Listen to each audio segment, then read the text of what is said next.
Good evening. Good evening, ladies and gentlemen. I'm Martin Rees, the President of the Royal Society, and it's my great pleasure to welcome everyone here this evening. Many of you have probably been here often before, but for those who haven't, let me just say that the Royal Society is the Academy of Science for the UK and the Commonwealth. We've been going since 1660, not in this building all that time, and we try to support the whole range of science and technology in a number of ways, and one of those ways is by having general lectures like the one that we are going to be having this evening. I should also tell everyone, please turn off your mobile phones, not just for your own interest, but because this lecture is going to be web streamed live and also recorded, so we want to make sure there's not too much of the wrong kind of background noise. Well, our speaker this evening, Barbara Sahakian, is Professor of Clinical Neurophysiology at the Department of Psychiatry at the Cambridge School of Clinical Medicine. She's got an international reputation for her research on cognition and depression, cognitive enhancement using pharmacological treatments, neuroethics, and early detection of Alzheimer's disease. She was one of the first researchers to suggest that attention dysfunction in Alzheimer's could be ameliorated using drugs. In addition, she was early to highlight the cognitive changes in unipolar and bipolar depression, and in recognition of such contributions, she was elected a Fellow of the Academy of Medical Sciences in 2004. She serves on a number of committees, the MRC's Neuroscience and Mental Health Board, the editorial board of the American Journal of Bioethics, and is on the executive committee of the Neuroethical Society. She was also recently appointed to the Home Office's working group on the misuse of drugs. The possibility of pharmaceutically enhancing the mental capacities of normal human beings is coming closer to reality, and of course it's a fascinating prospect, but it also raises all kinds of ethical issues. In fact, at a roundtable meeting earlier this afternoon, such issues were raised and discussed among some specialists, and it's Barbara who has done a great deal to highlight interest in these issues, the general subject of psychoethics, through general articles in Nature and elsewhere. And therefore, it's a great pleasure and privilege to welcome her to speak this evening on cognitive enhancing drugs, neuroethical issues. Barbara.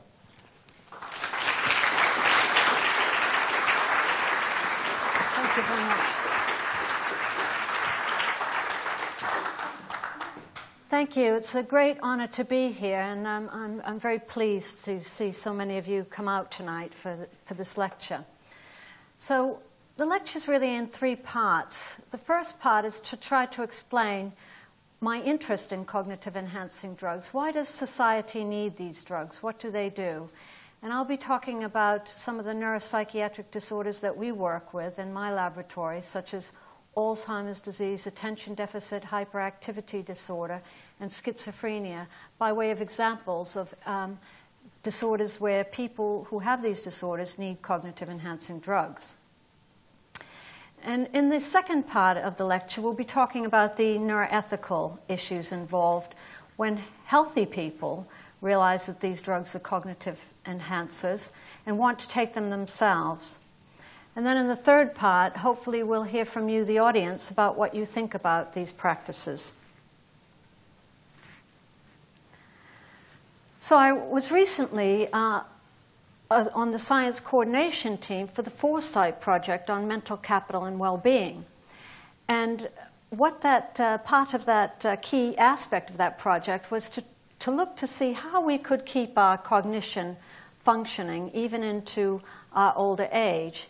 And we looked at promoting factors for cognitive enhancement, such as education and exercise. And we also looked at things that detracted from our cognition, such as substance abuse and stress. And of course, it's very important, the government's very interested in keeping our minds functioning better for longer, because in the UK, as in the USA, we have an aging population. And so if you're born today and you're a boy, you'll live to about 78 years of age. If you're born today and you're a girl, you'll live to about 80 years of age. And so with this longevity, we have to think, how are we going to keep our minds functioning well? We may want to keep working. Perhaps pensions aren't performing as well as they should do. And so we want to, both for our well-being, but also for other reasons, we want to make sure we're functioning well. And of course, one of the biggest risk factors for dementia is age. So as we age, we have to be concerned about more people developing dementia. So why do we need cognitive enhancing drugs? Well, these cognitive enhancing drugs, or smart drugs, are needed to treat the cognitive disabilities and improve well-being and quality of life for patients with neuropsychiatric disorders and also for people with brain injury. And so I'll talk about 3 conditions that we work with in my laboratory. And one of them, of course, is Alzheimer's disease. Now, I suspect that almost everybody in this audience will know somebody who has Alzheimer's disease, perhaps a relative, a grandparent, a mother, father, spouse. It's very common. It's the most common form of dementia. And obviously, most people recognize that Alzheimer's disease starts with a memory impairment, but eventually you decline in almost all forms of cognition, and you have poor cognition and poor behavioral functioning. And there's an emotional cost, as many of you will know, for the person who develops dementia and also for their family members.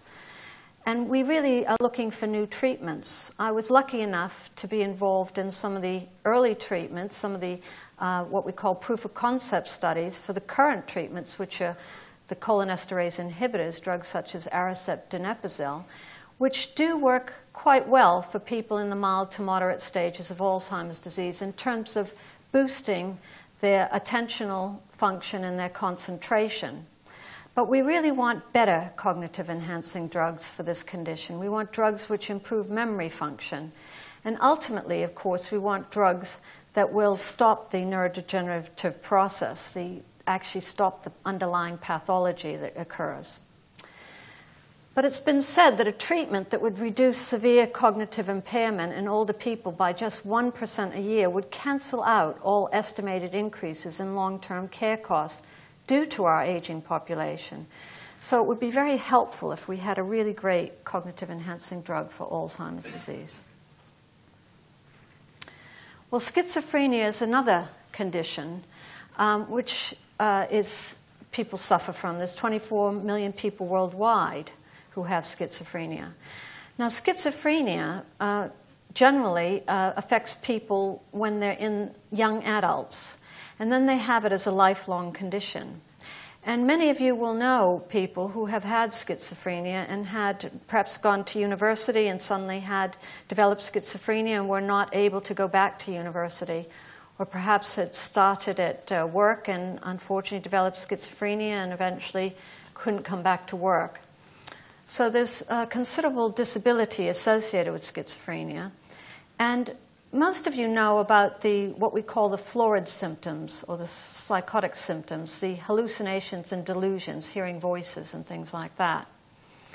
But what you might not realize is that there's a terrible cognitive burden associated with schizophrenia.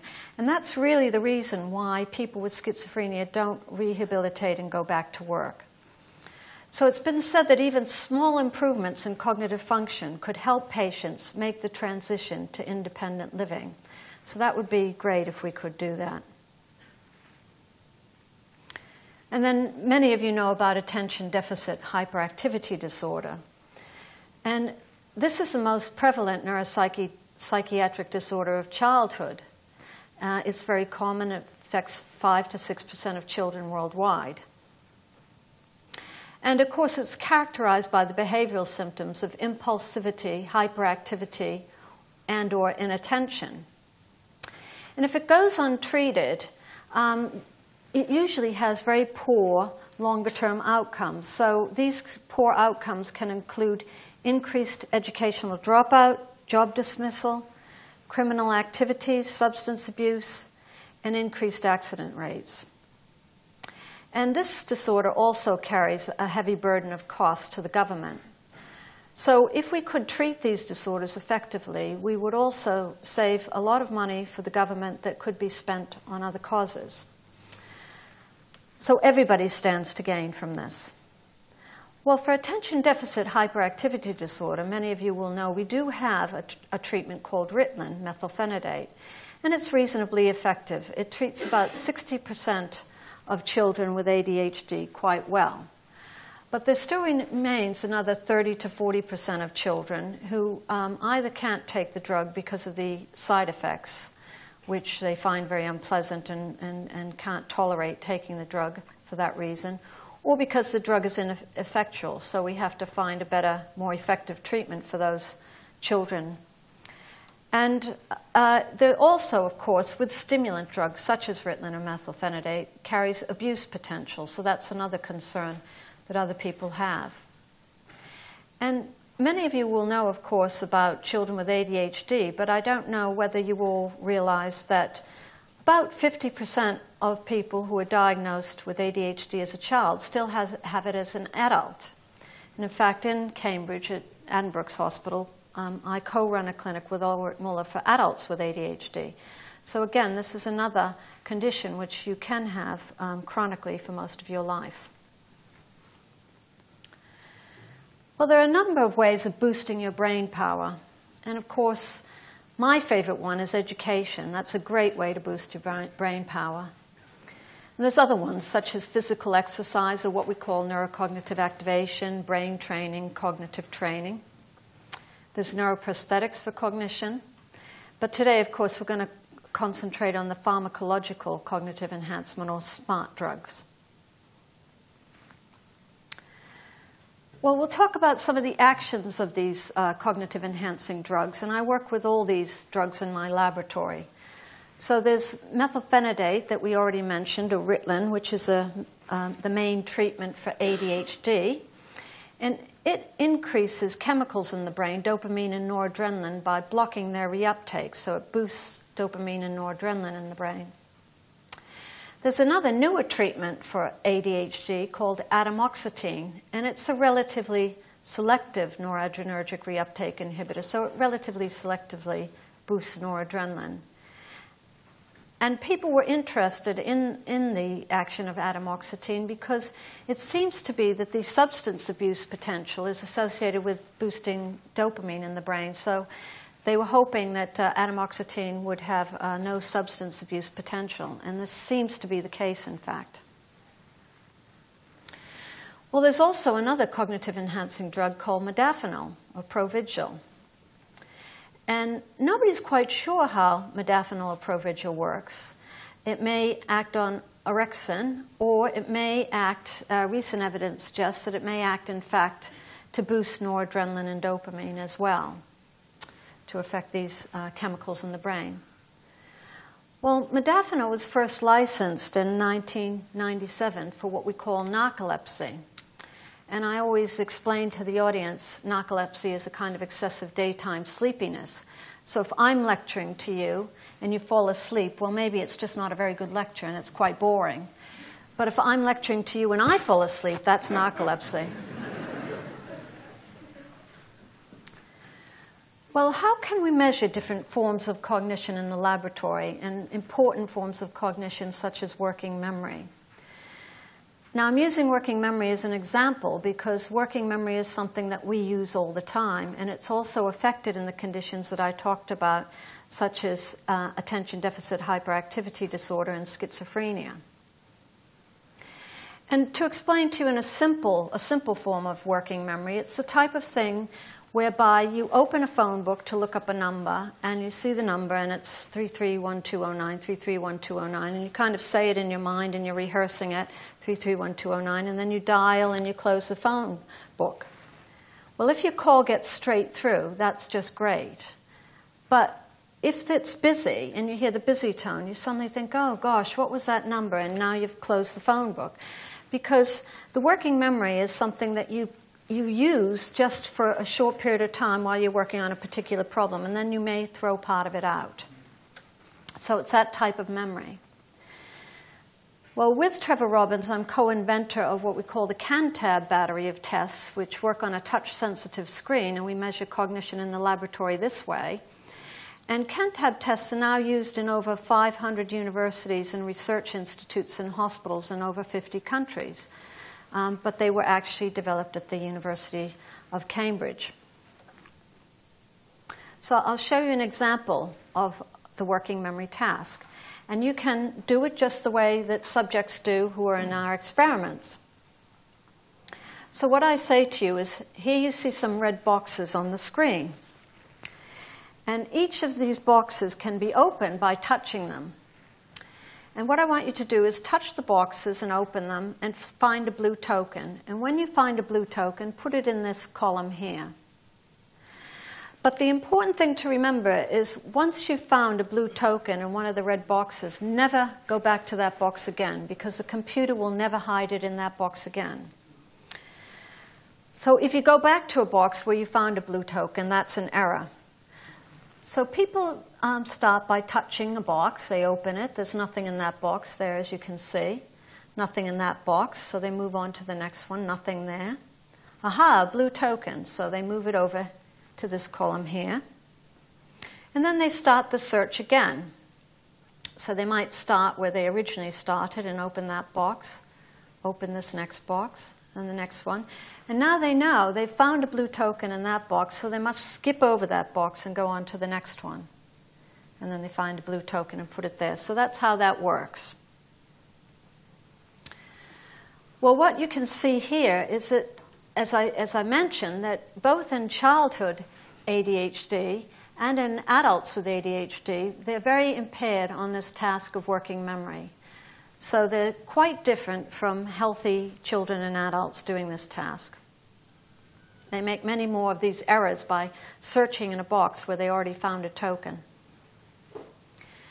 And as you can see very clearly here, methylphenidate, Ritalin, improves performance in adult ADHD,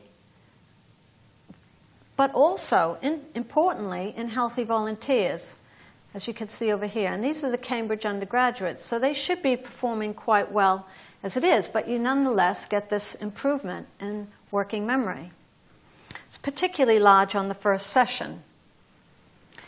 So this cognitive enhancing drug is improving working memory both in adults with ADHD, but also in healthy people.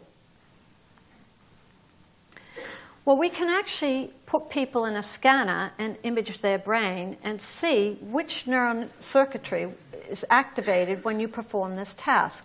So we can actually see the activity in the brain which is necessary for performance of this task. And what we found was that associated with this improvement in working memory, we also get increased efficiency in the neural network that's used to perform this task, and particularly in the front part of the brain, a critical part called the dorsolateral prefrontal cortex is part of this network. So you're getting better performance, and you're also getting increased efficiency in the brain. Well, we wanted to, since we saw that the drug seemed to improve both patients with ADHD, but also healthy volunteers, we wanted to ask, is the drug working the same way in both these groups? And so we've just finished a study showing that, in fact, there isn't a difference in drug action between patients with ADHD and healthy volunteers. We've been looking at binding and dopamine receptors when people are on and off methylphenidate, and this is work of my PhD student Natalia Del Campo with others in the group. Well, people have been concerned about whether creativity would be affected, so maybe we can improve these hard tasks such as working memory or planning or things like that with cognitive enhancers. But is that at the negative side, that perhaps creativity goes down? And there hasn't been many studies looking at creativity in the laboratory, and perhaps we need better measures of creativity. But there is a study by Martha Farrow which came out recently. And what she was able to show is, interestingly, that if you have a low level of creativity, you actually get a boost. in terms of your creativity when you're on the drug. But if you're already very creative, you actually either don't change or go down.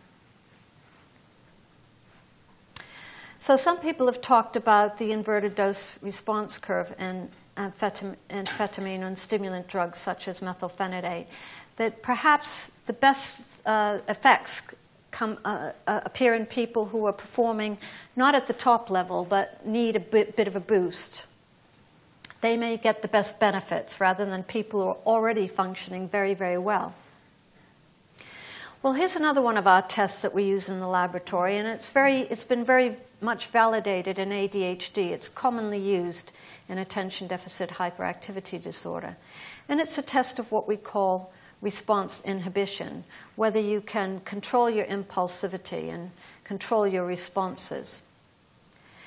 And the way I try to describe it is it's a laboratory measure of the type of thing where if a child with ADHD is sitting next to another child and suddenly sees that there's a ruler there, he may pick up the ruler and start bopping the other kid over the head with the ruler and, be bopping away. And the teacher will say, "Stop!" And it's whether or not the child can actually stop doing that action. Or another example might be when a child's playing with a ball and it goes rolling out in the road. Does the child run out impulsively into the road without looking both ways, or does the child stop, check to see where the cars are coming, and then go pick up the ball? So that's what this test measures, essentially. And what you can see is you have arrows that point to the right or they point to the left, and you have buttons on the right and the left, and you're told to, these arrows come on the screen one after the other, and you're told to press as quickly as you can on your right button when you see a right arrow and on your left button when you see a left arrow. And the only thing you're told to do is if you hear a beep, then you should stop and not press at all. So these come very quickly, but when you hear the beep, you have to stop. So that's how that task works. And what we've been able to show in the laboratory is that in children with ADHD, methylphenidate improves inhibitory control. And you can see that very clearly here. Here's the children under placebo with ADHD. Here they are on the medication. And they're doing just as well as healthy boys who don't have ADHD. So you can see it brings their performance right in line with healthy controls. They get a very good improvement. Well, I mentioned atomoxetine, which is a newer treatment for ADHD. And this atomoxetine, as you can see here, improves response inhibition as well. And this is in adults with ADHD. There's a very good improvement. But you might also notice that it doesn't affect this test, which is a test of what we call sustained attention. So how long can you sort of keep at a task and attend to it? And here we have the working memory task that I showed you, and it doesn't improve performance there either. Well, some children with ADHD have fairly selective problems with response inhibition, but other children with ADHD also have problems in sustained attention and working memory. So it appears from this data that a drug such as atomoxetine might be very good for certain children who have very selective impairments in response inhibition, but might not work for the broad spectrum of children who also have problems with working memory and sustained attention. Well, Sam Chamberlain in the laboratory also found that atomoxetine improves response inhibition in healthy volunteers, and you can see that very clearly here. So we get this nice improvement with atomoxetine, and these are in healthy volunteers. Well, modafinil, like methylphenidate, also improves response inhibition in healthy volunteers in adults with ADHD. And you can see that here. This is a dose-response curve for the improvement in young volunteers. They get a better effect at 200 milligrams than at 100 milligrams. And here you can see in adults with ADHD taking 200 milligrams that they also improve in response inhibition. Well, we've got currently going on with David Menon and John Pickard and others in their groups. We're looking at whether modafinil or physostigmine can improve inhibition as well as other forms of cognition in people with brain injury. So we're looking at modafinil and physostigmine in people with traumatic brain injury and also in people with subarachnoid hemorrhage. And perhaps if I come back some other time, I can report on those results, but we're just finishing those studies. But it would be great if we could help people who have had suffered brain injury from various car accidents and other injuries, if we could help them improve their cognitive function so that they could go back to work, go back to school, etc. Well, this is data from Martha Ferrer showing that prescriptions of Ritalin, methylphenidate, have been increasing over the years, as you can see here. And there's also a lot of evidence from newspaper reports and surveys showing that Ritalin, methylphenidate, and Adderall, the stimulant drugs that are used for the treatment of ADHD, are being used on college campuses as cognitive enhancing drugs. And they're called vitamin R or R-ball.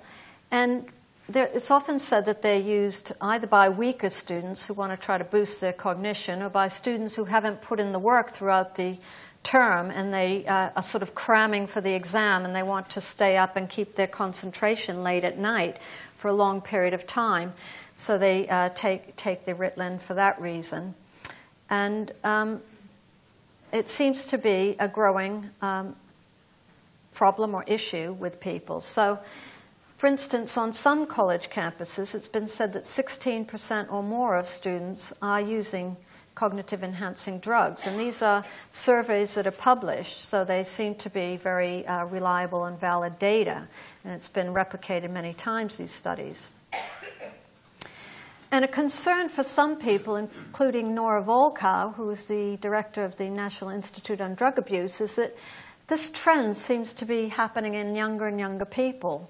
And she's very concerned about problems of substance abuse in young people.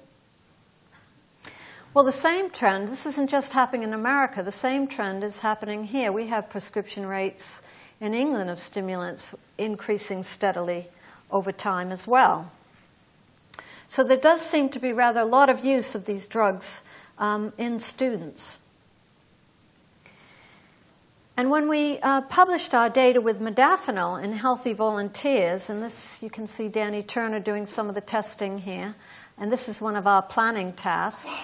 Here's the data for our planning task. You can see that there's different levels of difficulty, and at the most difficult levels, 4, 5, and 6 move problems, healthy people are making quite a few errors, but these errors are greatly reduced with the modafinil. And there was a lot of media interest in it, and I'm sure many of you have seen various newspaper articles or TV shows on these cognitive enhancing drugs because there seems to be a lot of public interest in them. Well, one of my concerns is that these drugs are so easy to access over the internet. And you can see here you can just purchase these drugs. And frequently when I'm interviewed by people for articles that they're writing in newspapers or for TV shows, they have actually taken these drugs themselves to see what they were like, and they've gotten them via the internet. So that's a big concern of mine. And as some of you may know, Kelly White, the sprinter, was actually banned for taking modafinil. And it's very interesting because obviously we think of running as something that's a physical exercise, but of course all of you will know that at a high level of sports performance, your mental attitude, your concentration, your attention, and so forth are also extremely important to have that edge over the next person. And many of you will know that most football teams and so forth employ a psychologist to help with attentional control as well as other aspects of psychological processes.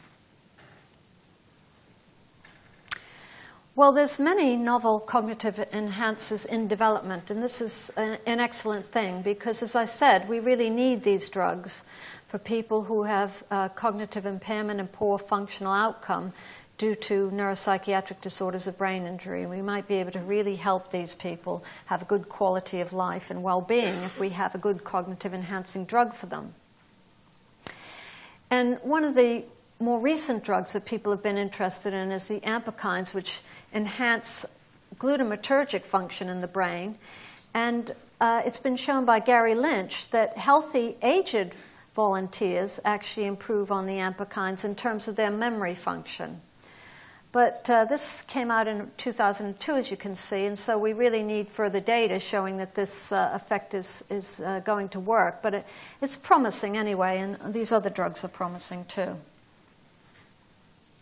And of course, we have the new field of pharmacogenomics, and that's the discipline behind how genes influence your body's response to drugs. So it's the interaction of the drug with your genetic makeup. And this is going to be very important for what we call individualized medicine, whereby it will be informed about your genetic makeup and be able to give you the right drug, which will give you the best efficacy with the least or no side effects. So this will be a great development. And currently people are working on this, and there have been examples in our own laboratory of pharmacogenomics and the importance of it. Well, we'll now move into the neuroethics side of things. So what is neuroethics? Well, it's the study of the ethical, legal, and social questions that arise when scientific findings about the brain are carried into medical practice, legal interpretation, and health and social policy. And we formed a neuroethics society to look at neuroethical issues such as the use of cognitive enhancing drugs by healthy people, but also the use of other neurotechnology such as neuroimaging, and how people are using imaging and how they might be misusing imaging.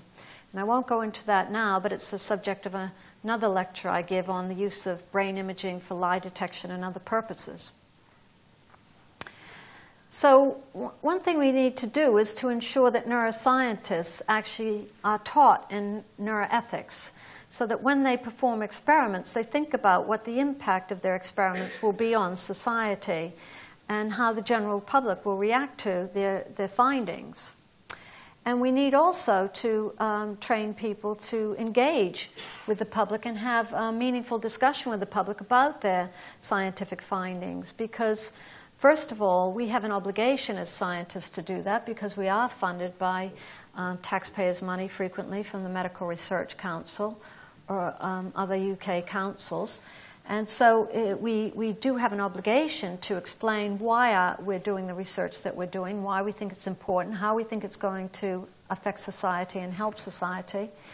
And then on the other side, if the public is able to discuss these developments, they might be more supportive and quite keen on promoting some new innovations or new ideas or new discoveries.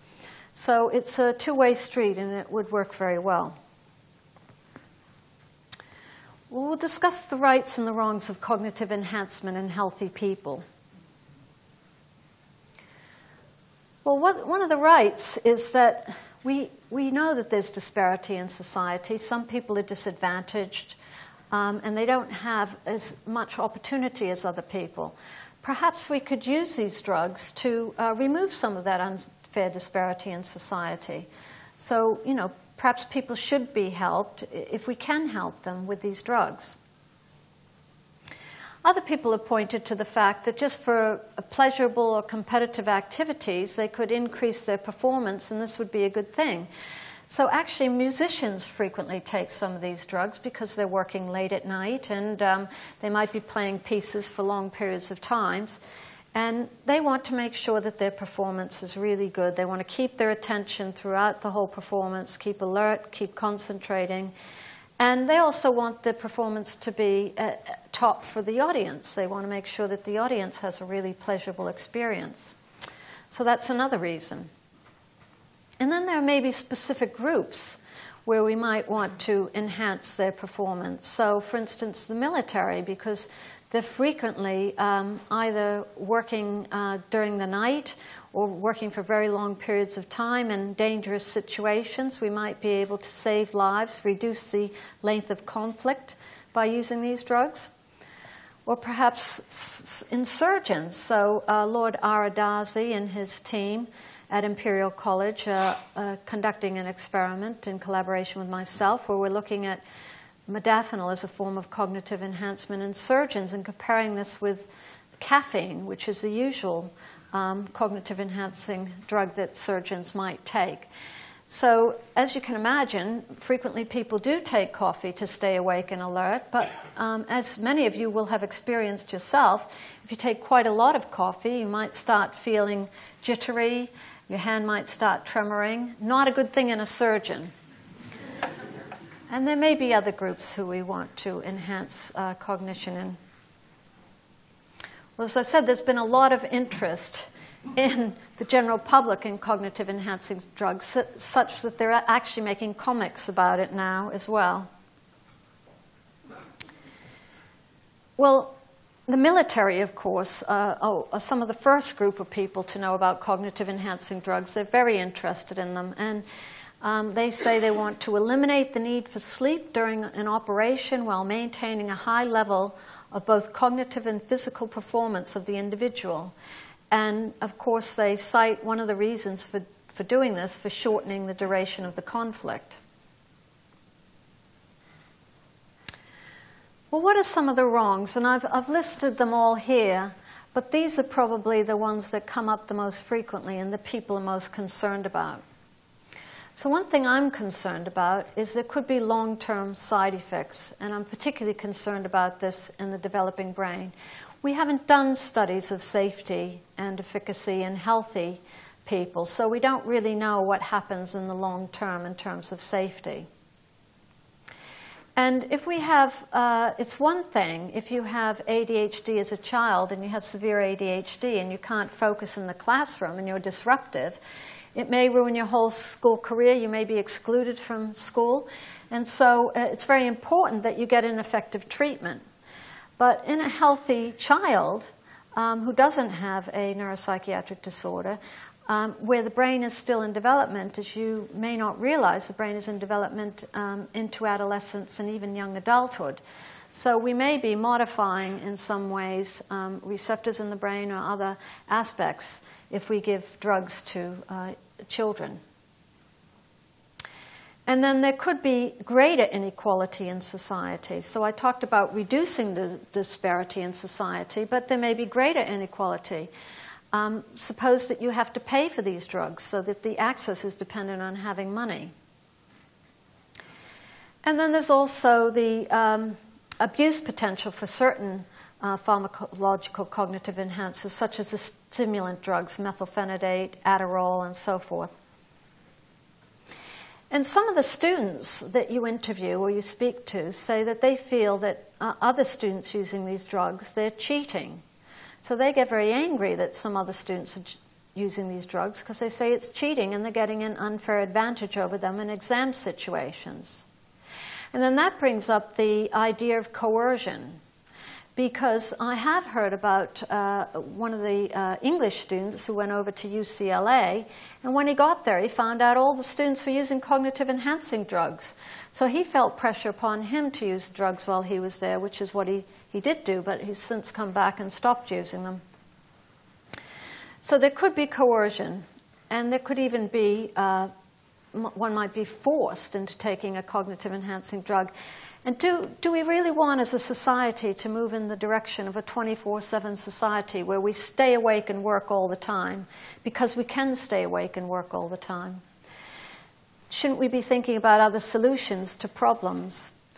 And, you know, we want to have a good work-life balance in society as well.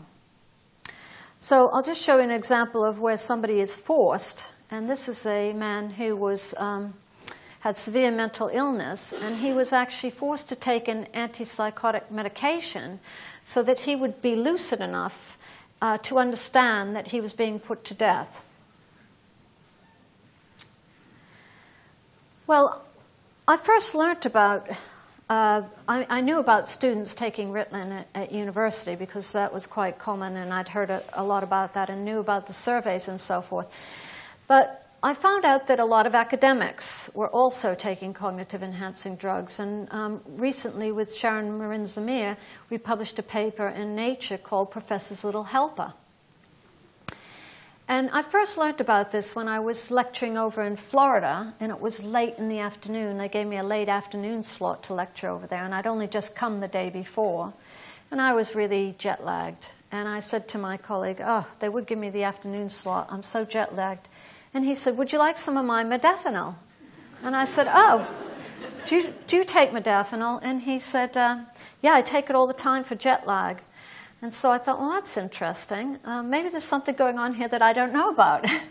So I started asking other colleagues at other meetings, and I found out that there were quite a few people taking modafinil, actually.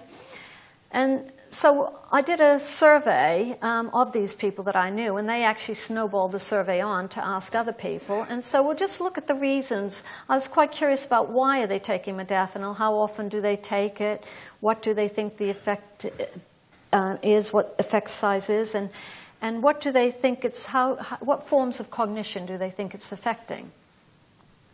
So you can see here the professor from the USA over here takes it for jet lag. He actually gets it from his primary care doctor. He thinks the magnitude of the effect is moderate. He rates it as moderate. And you can see that he's actually in the psychiatry area because he's very precise about what it does for his cognition.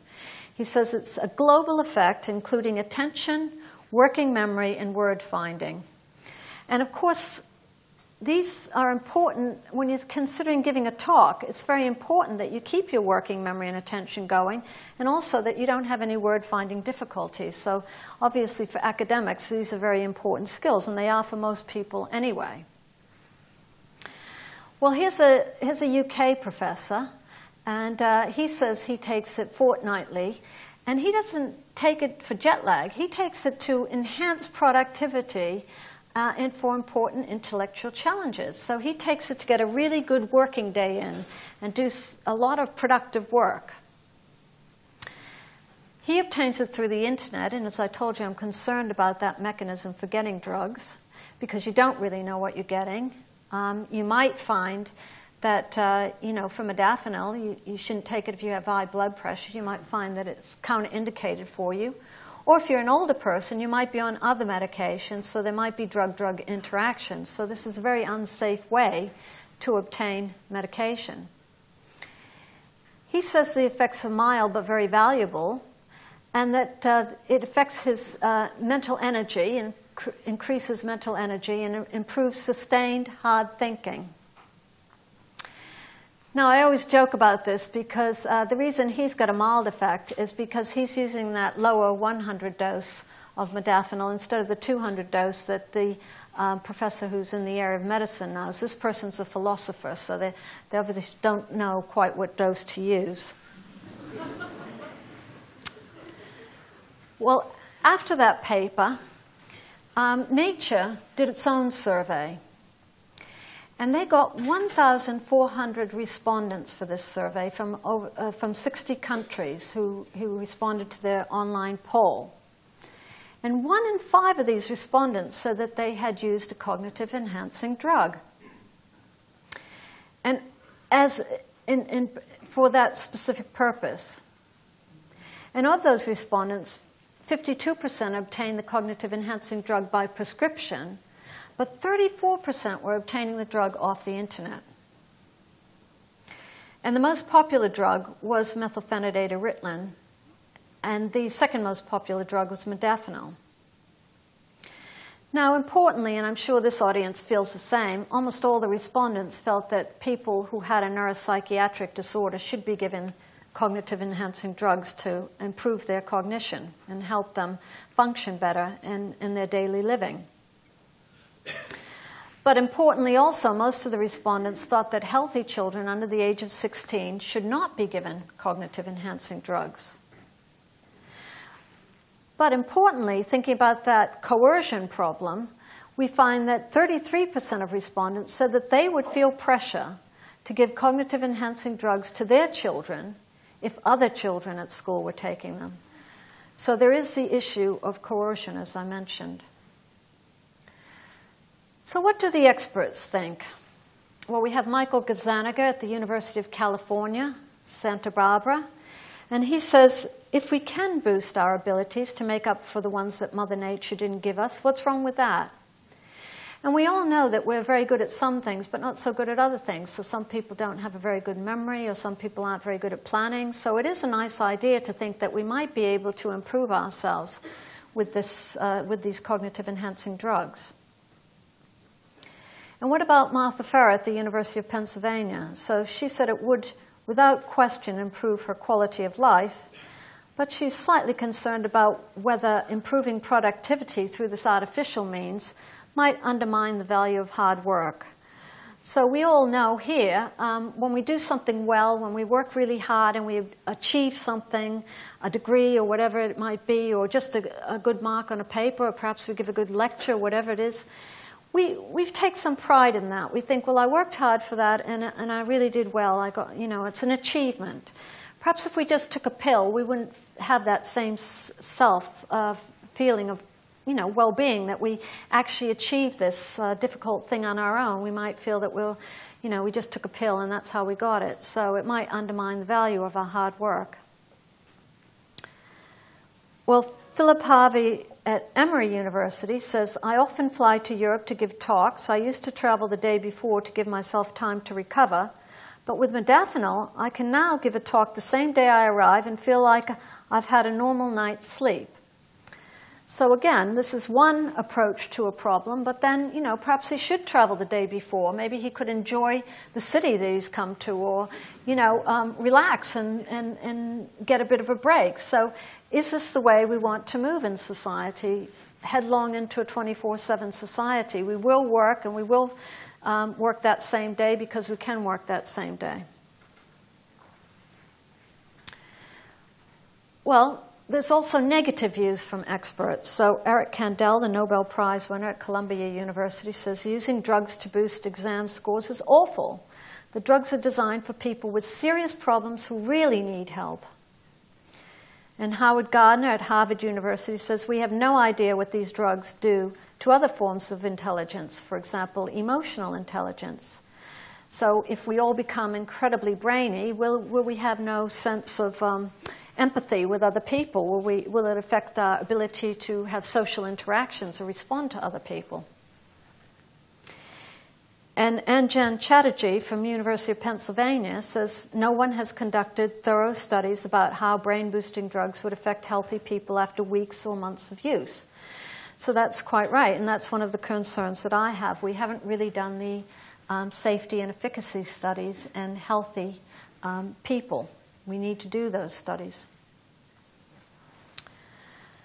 So, in conclusion, pharmacological enhancement is one solution to improving society. However, we wouldn't want to preclude other solutions. For example, extra help in the classroom, or smaller classes, or maybe we want a greater consideration for the work-life balance. And currently, cognitive enhancers, in particular drugs such as modafinil and methylphenidate, have the potential to provide important clinical benefits. And so we need further development in this area, and it's worthy of pursuit. As I said, we have people who have neuropsychiatric disorders and brain injury, and they need these cognitive enhancing drugs. So it's important that the pharmaceutical industry develop these drugs. With the developing field of pharmacogenomics, it will make it possible to target individuals with safe and effective cognitive enhancers in the future. So scientists need to work together with social scientists, philosophers, ethicists, policymakers, and the general public to actively discuss the ethical and moral consequences of cognitive enhancement. And hopefully this will go some way to ensuring that technological advances are put to maximal benefit and minimal harm. Well, I just want one more plug for the importance of developing these drugs for the benefit of society. So if we have more of these drugs in development, we have better treatments, hopefully, for cognitive symptoms in neuropsychiatric disorders and brain injury.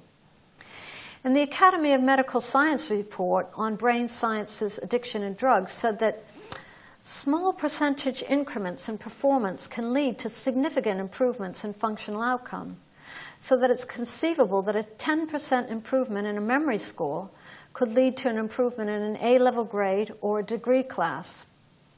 So even these very small improvements can have large benefits. And in the Foresight project on mental capital and well-being, it was concluded that novel pharmacological cognitive enhancement may prove of great benefit in the future, particularly given the rapidly developing field of pharmacogenomics and the aging population. So we already said that, in the UK we have an aging population. We have more pensioners than we do children, and it's very important that as we age, we keep our minds functioning better for longer, particularly if we may be remaining at work for longer periods of time. So now it's time to find out what you think, the audience. Should we enhance cognition in healthy people? And if so, under what condition? Shift workers, military personnel, surgeons? Should we limit access to cognitive enhancing drugs due to fairness, or possibly in healthy children due to the harms on the developing brain? What are the implications of developments in pharmacogenomics? Would you actually boost your own brain power? Maybe some people in this audience already have. And if you were going to boost your own brain power, would you prefer to have a smart drink rather than a smart drug? Would you prefer to go into Costa or Starbucks and say, "I'd like a latte with a shot of Modafinil, please"? And how would you react if you knew that your colleagues or your children's friends were taking cognitive enhancing drugs? How should society react? And how should the government react? So I'd just like to finish by thanking my colleagues who were engaged in the research that I showed you, and to thank you, the audience, very much.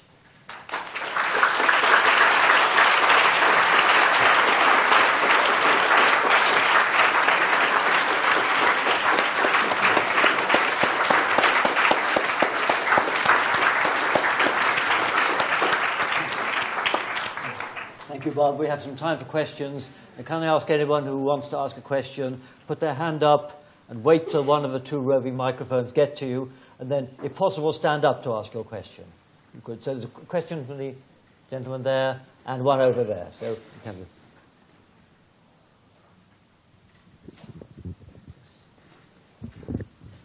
Okay. Yeah. You ask us whether we think it is acceptable or not. I have a feeling, I think it should, to me, I think it is acceptable as long as it is safe. So the issue really is the safety. The issue of ethics, well, that is, it's an issue, but it is not what you call the stumbling block. The safety is the main issue. And if I am assured of the safety of use of a certain drug, then I would not have any particular objection in taking it. Okay, thank you for that comment. Can we take the second question first, perhaps, and then answer them both? Because we'll have a lot of questions, I think, if we do them in twos or threes. I'm not normal. I'm 84. I can think, but my short-term memory is going, and so is my recall.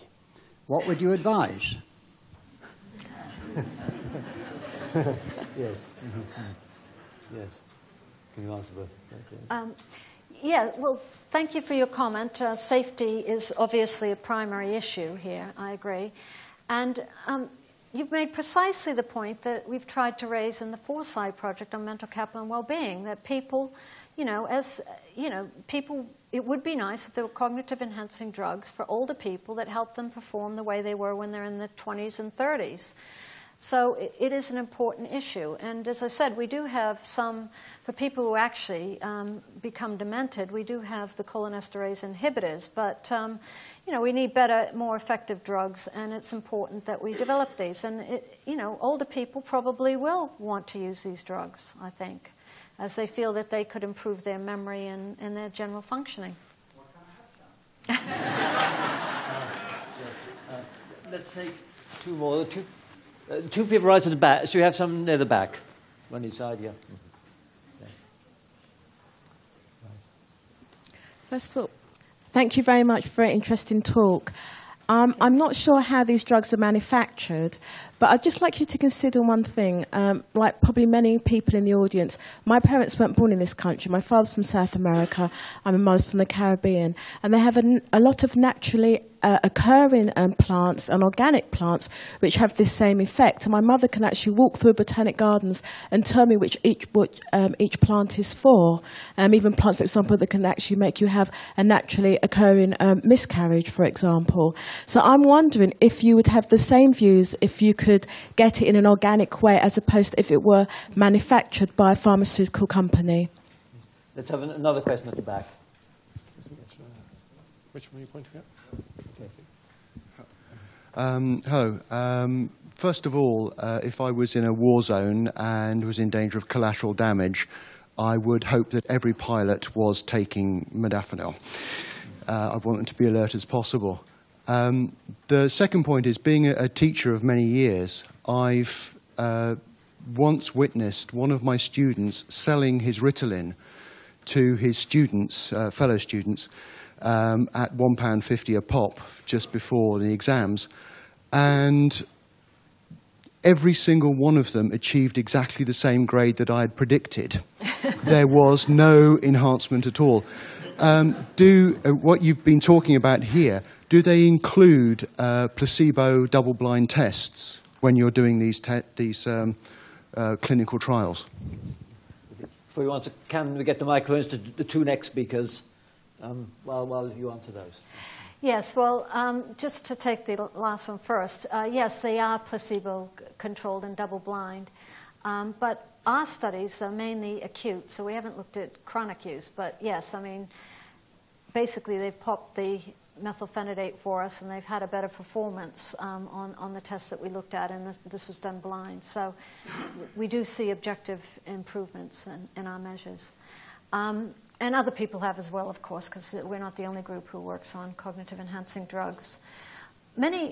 Just to answer the comment on the other question, that it is interesting that people are willing to take almost anything they find in a health food store, but when you mention a drug that's manufactured, they suddenly go, oh my goodness, I don't know about that. So it is very interesting, different social attitudes about things. And of course, many of the drugs that we get have come from plants and things, so. Two more? Right, so we come to the front for the next two. Yeah, thank you for the talk, first of all.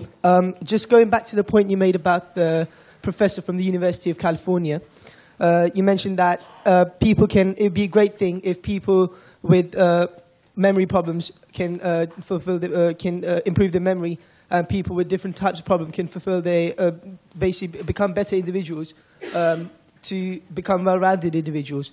Functionalists believe that people are different in society as individuals, because class division has to exist in order to motivate people. Do you think by taking drugs to this level and making them this available, we're heading to a society that's 100% in all manners, and perhaps leading to a society that lacks motivation? One more question.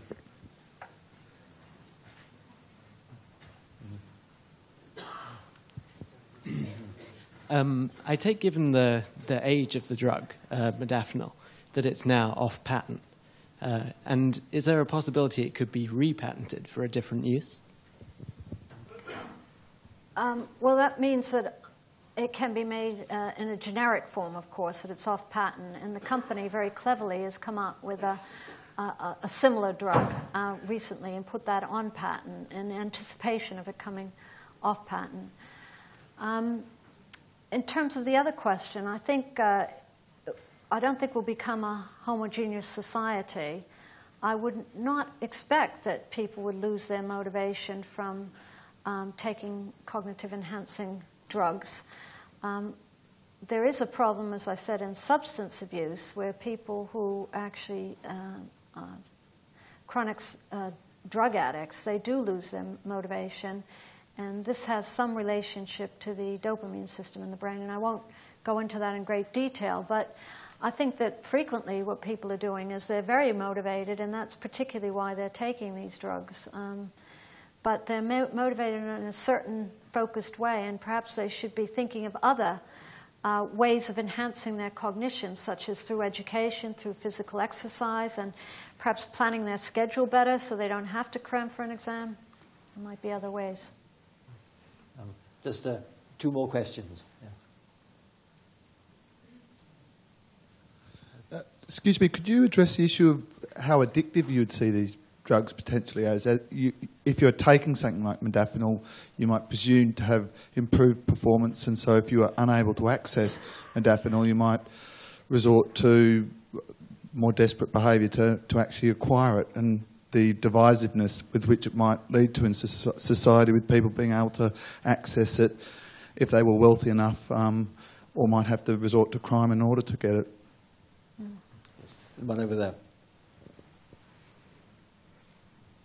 You mentioned earlier about the amphetamine drugs. I'm just wondering how widespread their use is and whether there's any long-term potentiation of the AMPA receptors in the brain and the potential side effects. Yes, I mean, the amphetamines are still in development, so there isn't a lot known about them as yet. I mean, I hope very much that more of them come online, and I hope to actually work with them myself next year to see what the effects are, so I'm looking forward to that. We mentioned the problem of access to drugs, and that was an ethical issue that I brought up. What if these drugs, you have to pay for them? And some people don't feel that that's a particular problem because they say that's the way society is anyway, that you know, if you can pay, you can send your child to a private school, get a private education and so forth, and you know, you could pay for a tutor if you have money. So some people don't see this as a particular problem, but other people do, because it's just another disadvantage for people who don't have the money to get these drugs. But then, you know, perhaps as these people have pointed out, that the more something is used, and if drugs become off patent, they're more, the cost is cheaper, so it may be that there's greater access with greater use. We have time just for, let's take three or four more questions, and then you can wrap up with the answers. So let's take some. Thank you. This is a comment, really, rather than a question, in response to the gentleman who said that he didn't really care about the ethics. Just one situation which I think I do care about the ethics is, I think in one of your earlier slides you mentioned that potentially these drugs could raise an A-level grade or even a class mark at university. And I think if you were to use these drugs and get a higher grade, which then later in your life sort of brought you more fortune in looking for jobs and so on, then I think unless you got kind of locked into a habitual use for the rest of your life, then it is rather a dishonest use of them. And if you did get locked into them, then that brings all the kind of questions of, you know, how are you going to pay for it and so on. So I think that is a problem. Thank you. Question there. Okay. I absolutely take your... And then two over there. I absolutely share your concern about using these drugs, but what scares me even more, actually, is the possibility of rebound crash of memory when people stop taking them. So I think the chronic studies are really very important, and even more important, what happens when people actually, you know, withhold the treatment, and do we get a tolerance to the memory-enhancing effects? Okay, and let's take one there. Yes. Thank you. Good evening. Is this... And the last question from these. I'd like to know, do you see this trend towards enhanced cognitive capabilities in the context of a vastly changed human environment, i.e. as an adaptive phenomenon? Okay, and the two gentlemen in front there.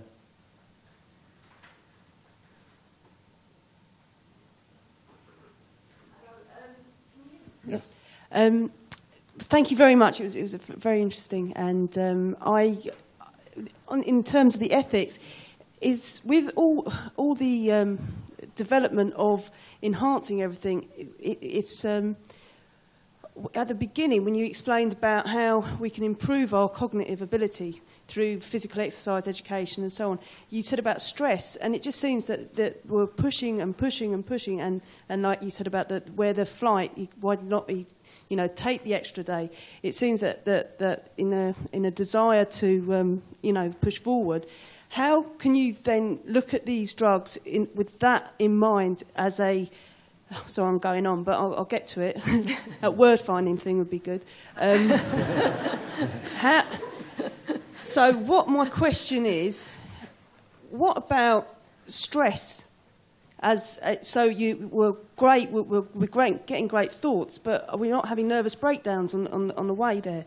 And with the ADHD area, it reminded me of dyslexia, and as my understanding, during dyslexia, under stress, it gets worse. And so it just makes me think that stress is a huge part of this, because it's part of the exam process and so on. So that would be my kind of question. How does stress have the implications with these drugs on the ethical point of view? Okay, probably 4 questions, as many as you can remember without your drugs. Well, I think a couple were comments, and then there were a couple of remarks. So, I mean, stress is a major problem. I'm a clinical psychologist, so I deal with that quite a lot. And I think there are very good ways of restructuring your schedule and your life so that you can cope with that. Some people might say that, using the drug might help them with stress because they, if the things are building up and they feel they have to study that extra hour longer and concentrate longer, they can do that. But I agree that, one should actually factor that into their plans and schedules so they don't have to, use that mechanism. And the other comment was on lifestyle drugs. And I think that it's very interesting. I mean, in the workshop today, I assure you this was a very serious discussion that we were having, but the question of Viagra did come up as another way that people enhance themselves.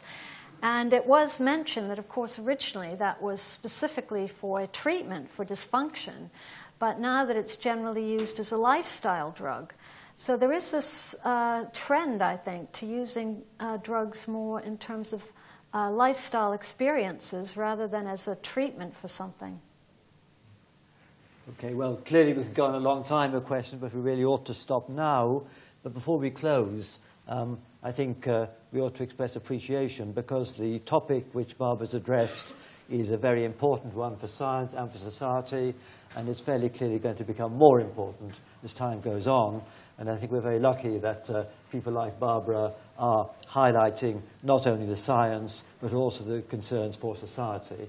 And I'm sure we'll hear a lot more talks from this platform on this subject over the years. But we've had a wonderful survey this evening, so please thank Barbara. Thank you.